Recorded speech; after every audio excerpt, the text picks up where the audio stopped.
শেয়াল ও কাক। একদিন একটি কাক কোথাও থেকে এক টুকরো মাংস নিয়ে এসে গাছের ডালে বসে খেতে লাগলো। ঠিক তখনই সেই গাছের নিচ দিয়ে এক ধূর্ত শেয়াল যাচ্ছিল। শেয়ালের চোখ পড়ে কাকের মুখের মাংসের দিকে। শেয়াল ভাবল, কিভাবে কাকের কাছ থেকে মাংসটা নেওয়া যায়। তখন সে কাককে ধোঁকা দেওয়ার পরিকল্পনা করল। শেয়াল কাকের দিকে তাকিয়ে বলল, ওহে কাক মহাশয়, তোমাকে দেখতে তো খুব সুন্দর লাগছে। তোমার পালকগুলো কত ঝকঝকে। নিশ্চয়ই তোমার কণ্ঠস্বরও খুব মধুর। শেয়ালের কথা শুনে কাক খুব খুশি হয়ে গেল। সে ভাবল, আমি যদি একবার গান গাই। কাক গান গাওয়ার জন্য মুখ খুলতেই মাংসের টুকরোটা নিচে পড়ে গেল।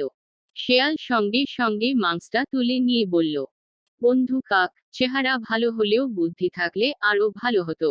এই বলে শেয়াল মাংস নিয়ে চলে গেল। কাক লজ্জিত হয়ে বুঝল, চাটুকারিতায় ভুল করা ঠিক নয়। বুক শিক্ষা। আঙ্গুল দিয়ে ডান দিকে অঙ্গভঙ্গি চাটুকার লোকের কথায় সহজে বিশ্বাস করা উচিত নয়।